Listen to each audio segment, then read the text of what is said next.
South Africa take on India in the third ODI in Delhi, and South Africa are going to have to win this match. It's a must-win game for South Africa. It's a must-win game for us as fans, and we need to be able to put in a performance that is reflective of what our talent is, because that hasn't necessarily been the case in the first two ODIs. I think we've seen flashes of it, and we've been saved in certain games by certain players. But I do believe that everybody in this squad is good enough to be able to put together a convincing win this time. The first ODI was we won slightly by a couple of runs. Second ODI we lost by quite a big margin, and now we're hoping that South Africa can put together a completely balanced performance. But there are some things that we need to consider. There are certain decisions that we have to consider about the selection. That's probably the most talked about aspect when it comes to previews, is who is going to be selected in these particular games. And that's probably the main thing that people want to talk about when it comes to these things. But before we get going, and before I start this preview, and before I get everything going, if this is the first time that you're on this channel and you're new, please subscribe to this channel. Please click that notification bell for all future videos. Don't forget to smash the like button. Don't forget to comment. Don't forget to do all of those things too. But also become a subscriber of Cricket Fanatics Magazine monthly, because every issue is 100% free, straight to your inbox every month. We have amazing features in that magazine every single month that teaches you new things. This month we're going to be combining the 2 months, September and October, for the World Cup edition, because we want to get over this period right now. We're working hard on getting the articles ready for you guys so that we can publish it as soon as possible before the World Cup begins. So please get involved with that. Every issue is free. It's worth every single time of your effort. To If you're a major cricket fan and a major cricket fanatic and want to learn more about our beautiful sport, then please get involved with that. Then if you want to be actively involved with promoting South African cricket, then get involved with our Patreon account. We have a lot of quite a few patrons that are growing there in that particular arena. So please get involved there. Click on the link on the screen as well as in the description. You also get certain benefits from it as well, with regards to, we'll be doing exclusive interviews after we hit our goal. We'll be doing exclusive videos for you guys, and you'll also have access to conversations with me offline, off air. Besides obviously talking to me via this live chat over here, you'll be able to have access to contact, to be able to be part of a group where we all have access to each other and can communicate with each other and talk to each other about various things. Also, go to clickfanaticsmag.com for all your updates. We have some two reports over there on the knockout stages of the knockout cup, which is a SA20, SA20, it's under 19 one. Very close. It's under 19 one.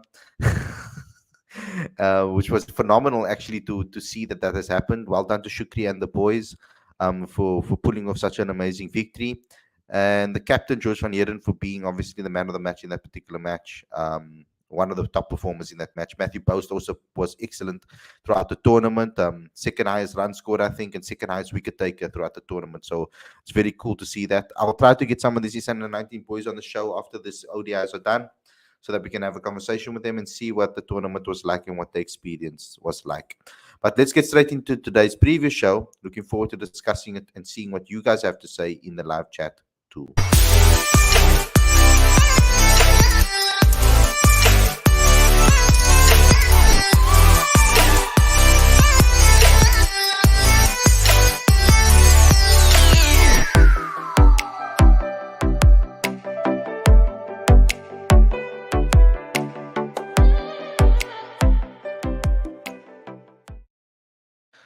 A very good evening and welcome to Cricket Fanatics Magazine. This is your preview show. I'm your host Khalid, and this is the show where we talk about all the major talking points in South African cricket.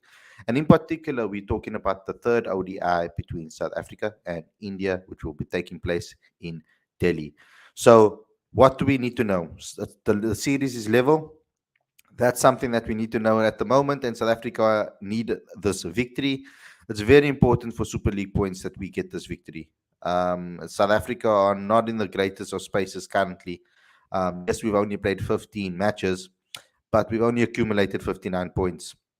And we are way behind Sri Lanka, Ireland, West Indies, Afghanistan, New Zealand, India, Pakistan, Bangladesh, Australia, and England. So we are very, very far behind with regards to the table, and we need to rack up some victories. It's very important that we do so.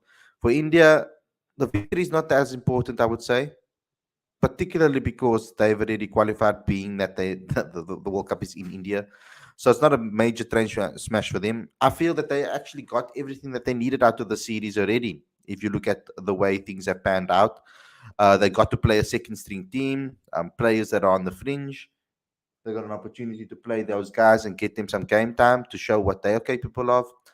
And they got to also answer some questions for themselves that they might have had some certain question marks over certain players, and they've probably answered that right now. So they are in a better situation currently than South Africa are in. South Africa are sitting in a situation with their skipper out of form, question marks over whether he should still be in the T20 setup. Plus, we have pressure from an ODI perspective because we need Super League points. Now, before this particular show and before this particular series, Boucher spoke highly about the fact that this is supposed to be preparation for the World Cup, this entire white ball tour. That is also why they're going to be picking a squad that is very similar to the T20 squad, with apart from maybe one or two other players that are in the mix. Now, injuries and sickness have obviously affected certain things. Bavuma and Shamsi were missing from the last game. A lot would say probably that they were the least successful in the second ODI out of the players that have performed. Shamsi went into quite a bit of runs after the first wicket that he took. And Temba Bavuma didn't manage to get runs once again. Now, the approach is very interesting because I've seen multiple different reports about the pitch and about the weather tomorrow. I've looked online at the actual weather report, and it looks like it's going to be scattered showers throughout the day. That's what the Google, at least, weather report says.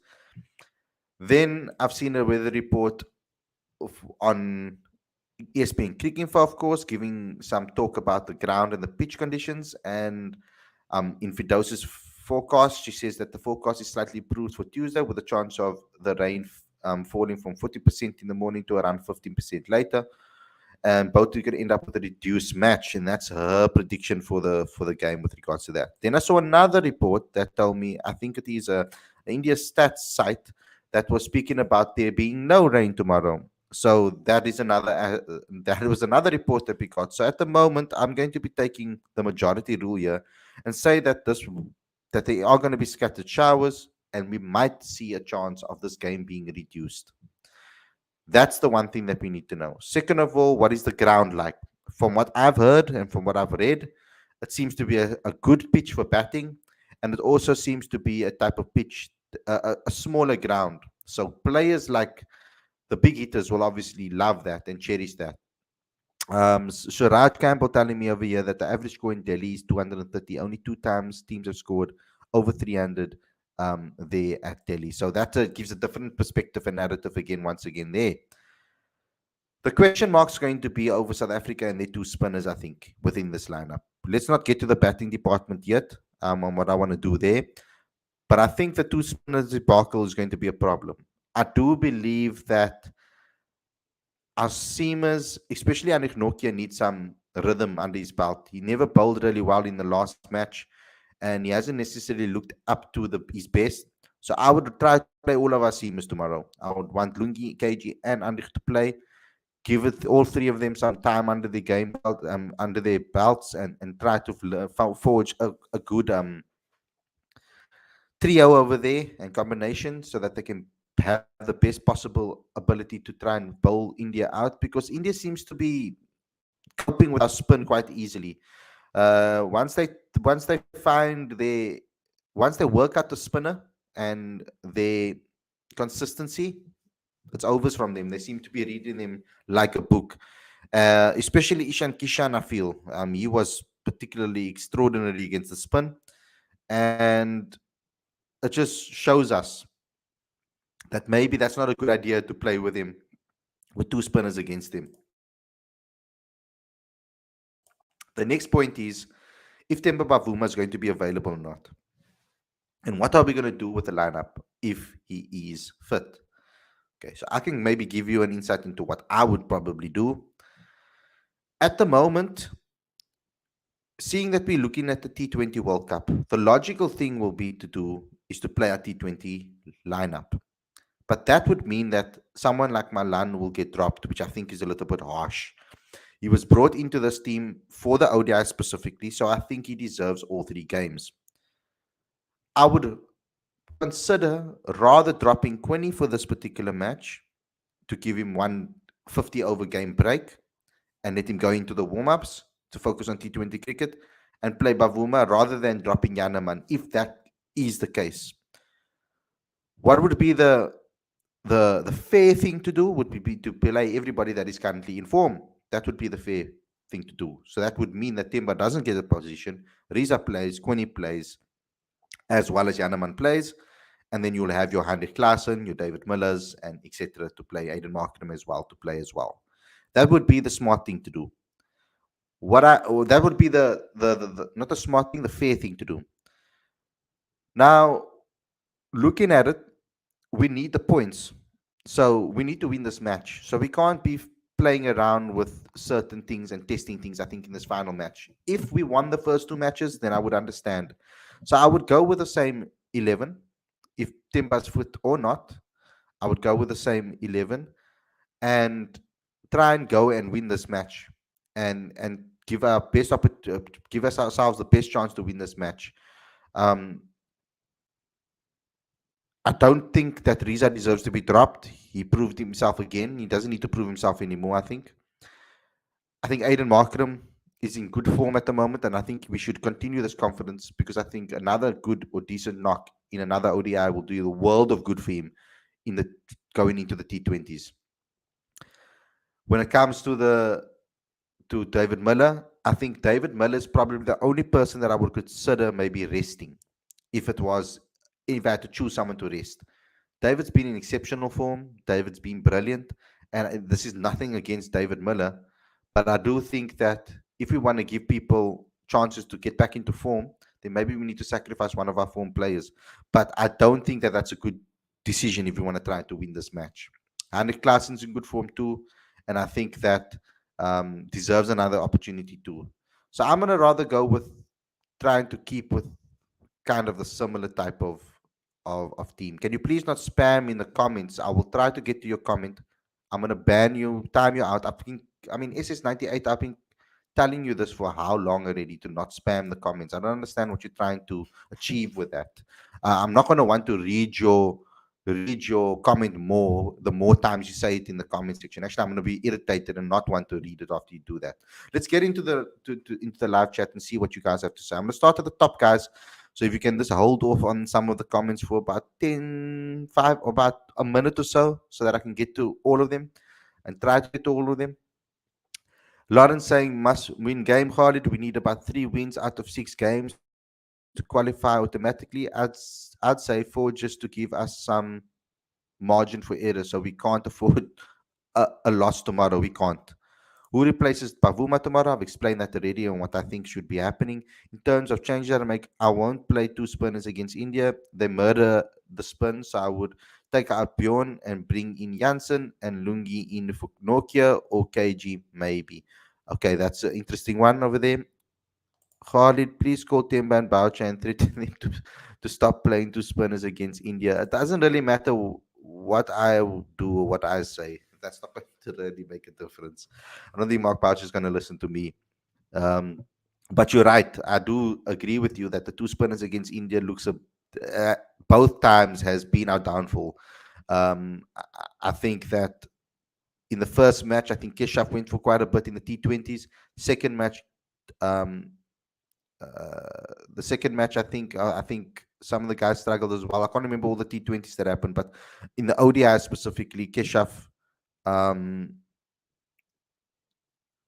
Shamsi struggled in the first match a lot and almost lost us that game ultimately in that final over. But he had quite a lot of runs to work with at least. But the 2 spinners, they seem to be handling spin quite well. This pitch, according to what the reports have been, it seems to be that it's going to be a flat pitch and good for batting. But according to the stat that I saw earlier on that you guys put in the live chat, I think Suraj put it in the light chat. The average score at Delhi is 230. So it gives me a little bit of a different view over there, and maybe the approach will be completely different based on that. So we're gonna have to wait and see what the weather report will be like and what the pitch will be like, to decide what we're gonna go with. So I'd play two all-rounders, Parnell and Janssen. Also lengthens our batting, says Lawrence Bailey. I actually wouldn't mind Yanaman getting some opportunity and some time in this particular match. Um, I really think that that might be a good thing for him, and I think South Africa can benefit from it too, of course. I've seen this as well online about Shiraj I that might not play due to cramps. That's a good thing for South Africa, but it's another opportunity for a hungry India batsman to make their name against South Africa once again. So it's a double-ended sword with regards to that one. Marco Janssen also deserves game time, man. Yes, I think that it would be a smart opportunity move or opportunity for that, to put him in. But if there's an opportunity to rather play someone that needs to get back into form or needs to play himself into form, then I think that might be the smarter option going into a World Cup. I think we lost because of our batting first. Pitch was not easy to bat and slow during daytime, but it became easy to bat in the nighttime due to the dew. I honestly do believe, yes, okay, we had a slow start to the match, but I think that last couple of 5 overs or so when David Miller and Keshav were batting, I think that cost us dearly. Keshav swung and missed at a lot of deliveries that could have probably gone to the boundary if David was filling was facing. I don't think that they gave the strike to David enough in that period. David should have faced majority of the balls in that period. And if he, and even if there's a single up for grab after he mishit it, just stand. Why can't he do that? Why can't he just stand and try to go again? I know every run counts, but if you're gonna sacrifice a single for 4 or 6, I'd rather do that. And especially at that particular stage, that should be the strategy. But on too many occasions have I seen David Miller being in that situations and not farm the strike. And that's my only concern about David is that aspect of his game. I don't see him trying forcefully farming the strike as the senior batsman or batter and the vice captain on the day of as well with Keshav. SA keep playing two spinners against India and gets decimated. They keep pushing with the same. Boucher wants two specialist spinners, I guess. I mean, Markram did an okay job. I think having one spinner and Markram will be okay if we need to bring spin into the game. I think we should use our seamers. Our seamers have had the most success against India in this particular series. So I think they should they should take the precedent and take control of these matches. But it is nice to have someone like Keshav that can hold the end and keep things together, and make sure that they don't get too out of hand. But on these small grounds, I'm scared for the spinners. So maybe one spinner would be the right option, I think, on this particular ground. Shikha Dhawan thanked Maharaj for opting to bat first and making life easier for India. Um, Imad is an average bowler. I don't agree with you at all, Jatin. I heard that it's the smallest boundaries in India, so fast, run fast expected. I've also heard that it's a small ground too. I play the same batting lineup like the last game, and that's what I was also maybe considering. But I would maybe think about if they need to force Pavuma in, that perhaps it would be a lot better to maybe rest someone. Maybe rest someone like David Miller, for example, or Quinny maybe, or something like that. Delhi ground is flat wicket with small boundaries. Yes, we've said this a couple of times. We've said this already. I've answered this already at the top of the show. Temba will open when Yanaman will be dropped despite having an ODI average. I don't think that's a good idea. Yanaman getting dropped for Temba. I don't think that's a good idea in ODI cricket at all. Ishan Kishan will be hitting plenty of sixes on that ground. I love watching him bat. He's one of my favorite players. Ishan Kishan, KL Rahul, and Virat Kohli. Those three are like, and Shabnim Gill as well. Those players are like my favorite Indian batters. And then Sky to round off the top 5. So those are my like favorite batters that I always enjoy watching bat. I just like their order and the way they conduct themselves on the field. They just look so calm and controlled, and yeah, it's just amazing to watch them bat. If Pavuma comes then we should rest Milan because all of the other players also needs game time for the T20 World Cup. You see that's the concern. That's the concern I have. Um, that's the concern I have. It might be a good idea to rest David because David's played every game, I think, so far. So that might be a better option. And then you can still give Yanaman the opportunity to keep his average up high, 50, by getting a good score in the next match. Um, we need the points, so play informed players, in my opinion. I agree with you that playing informed players will be the right decision.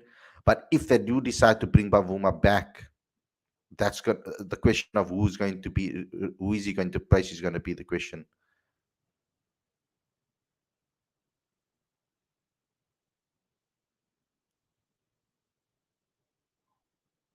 Um, Akshay is saying South African sportsman Inati Tetwa will be intervening to convince the SA20 franchise to include Bavuma in the teams. If Bavuma is not included, then the SA20 will be cancelled. Really? Wow, that will be that. If that's true. Otherwise, performance is based. We should not be in South Africa. I haven't seen in that. Is that I don't know if that's true, guys. What he said.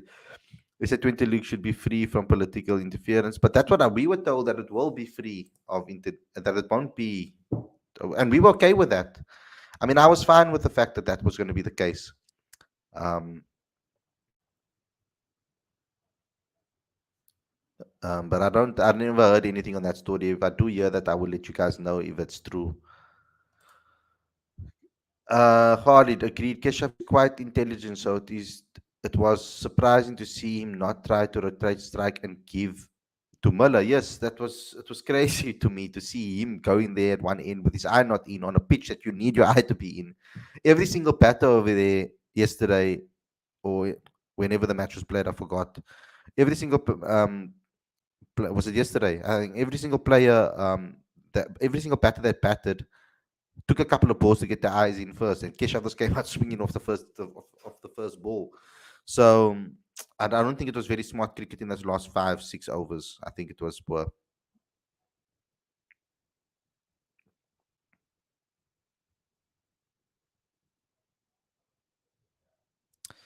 Matthew Bowes needs monitored closely by South African board. He can be the next big thing. They are. They are very much involved with this. They are very much involved with his career. He's already contracted, I think, as well. So they are keeping an eye out on him and his talent. Trust me. With Shukri Conrad there, I don't think he'll allow his boys to be taken for a joke at all. They will get what they deserve at the right times too. The guidance will be amazing from the team that they have around him.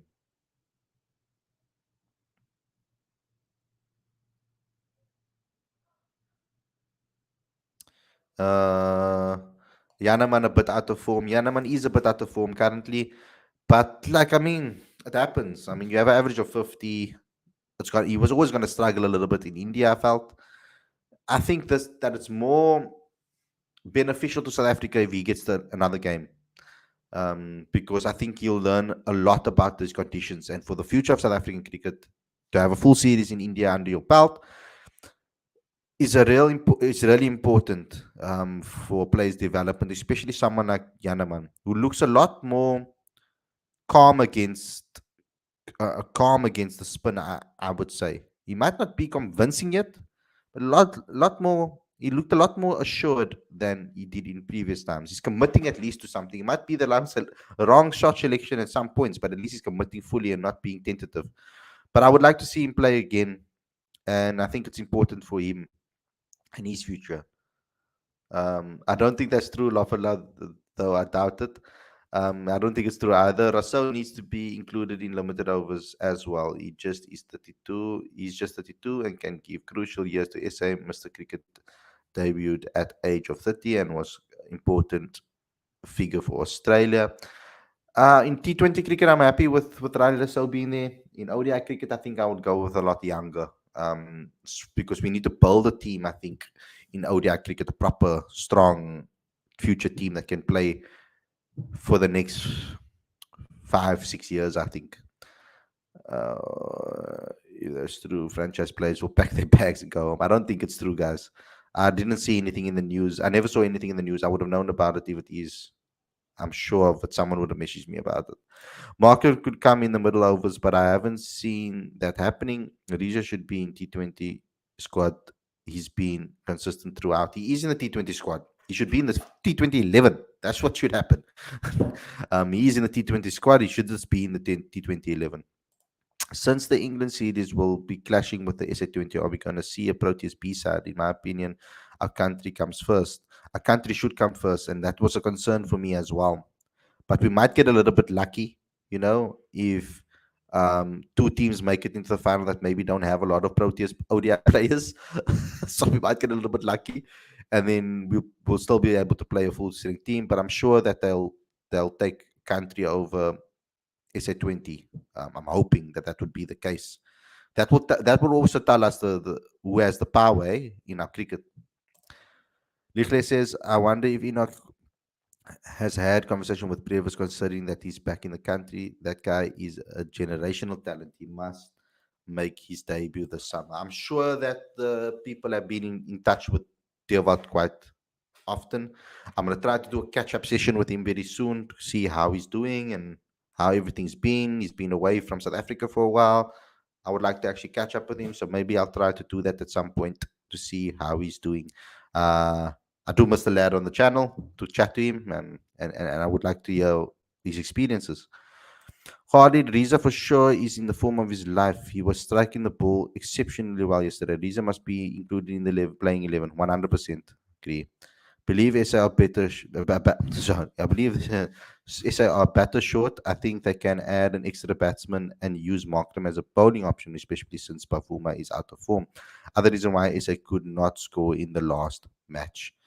Um, do South Africa need to play qualify for 2023 World Cup, or do they have any chance to make the direct qualifications? Lawrence told us in the beginning of the show. Here we go. It's about 3 wins out of 6 games to qualify automatically, and 4 just to give some margin for error. He says. So he gave us a update on that. So we're gonna have to play qualifiers if we don't start winning our games. I can't believe we're in this situation. Hardly shocking that the Colts competition has been scrapped. It's an indictment for those players who form well at club level and those coming out of school. It's terrible that that's happened. Um, you know, Kyle Majolovics, etc., and all of these things are very important to the development of our cricket and for us as journalists also to see the next generation of stars. If the Protests win tomorrow, they will qualify for the World Cup because they need 3 wins to qualify, and there are 2 more ODIs against the Dutch, means 2 guaranteed wins. It's not guaranteed, eh? Nothing's guaranteed with South African cricket. Rajat I don't know what that means. Patidar might debut tomorrow. Oh, Rajat Patidar might debut tomorrow. Remember the name Future Star. Excited to see anybody that's new in cricket coming onto the scene. I still remember when chubby faced Virat came onto the scene. I was a big fan of Virat from the beginning. I just liked his aura about him. We lost the island. Yeah, we did. Um, Mark my words, Janaman will get to play, get 100. Don't even think not playing. He should play, and I hope he does get 100. He deserves one. It would be awesome. South Africa normally win when he scores 100. Can you bring George van Heeren on the show? I will try my best to do George van Heeren. I was thinking about it, but I needed to do this preview show. So let's just wait until this ODIs are done, and then I'll try to work on the SA under 19 content, and I'll try to get some guys on the show, some interviews on this week. Yeah, and freshen it up a little bit. Guys, thanks a lot. Bring turns the brain. I've tried that before. I'll try again, but I'll try that before. I've had an exclusive interview with him after the Titans game, which was very intriguing. So go ahead and go check what he has to say over there. Is George van Heeren a future captain? Possibly. There's a lot of future captains in South African system, though. We've got Reinhard van Tonder, that's a previous under 19 captain. We've got Daniel Smith. We've got Bryce Parsons. We've got what am I saying? Reinhard van Tonder. There's quite a few ex under 19 captains that are in the current setup. So George Van Eerden's one of them. We've got a very bright future ahead of us with awesome, awesome leaders. Okay, guys, thanks a lot for tuning in. Hope you guys enjoyed the episode. Don't forget to smash the like button, comment, share, subscribe, click that notification bell for all future videos. Don't forget to also download the latest issue of Cricket Fanatics magazine monthly. Every issue is 100% free, straight to your inbox every month. Link is on the screen as well as in the description. If you want to help us grow and promote South African cricket, please become a Patreon today. The link is on the screen as well as in the description. If you want to give us support on a daily, go to cricketfanaticsmag.com besides YouTube to keep up to date with all other information and features and reports, etc. when it comes to all of our content. Khalid Joshua Stevenson studying at Matis. Yes, he is. He's studying medicine, and it doesn't look very bright for his cricket future from that regard. I'm not sure if he's going to pick medicine or he's going to pick cricket or what he's going to do quite yet. I think he's kind of in the middle between the two. So that might be another thing that we can talk about in the future. Maybe I can try to get hold of him and ask him what is going on. But guys, thanks a lot for tuning in, and I'll see you guys again tomorrow with a review show. It's a call-in show, and this time, guys, I'm gonna try my best because I get so excited, and then sometimes I talk, and then sometimes the delay is a little bit weird because of the connection, and then it seems like I'm talking over you. So, guys, I'm sorry if I've done that. I'm gonna try to be quiet until you guys are completely finished with your points, and then give my, my points, unless you guys have a direct question for me. So tomorrow's a calling show for you guys to give. Majority of the show is about you guys giving your say on what you think about the game. So please call in tomorrow and have your say. Take care, everybody. Enjoy the rest of your evening, and I'll see you guys tomorrow. Peace out.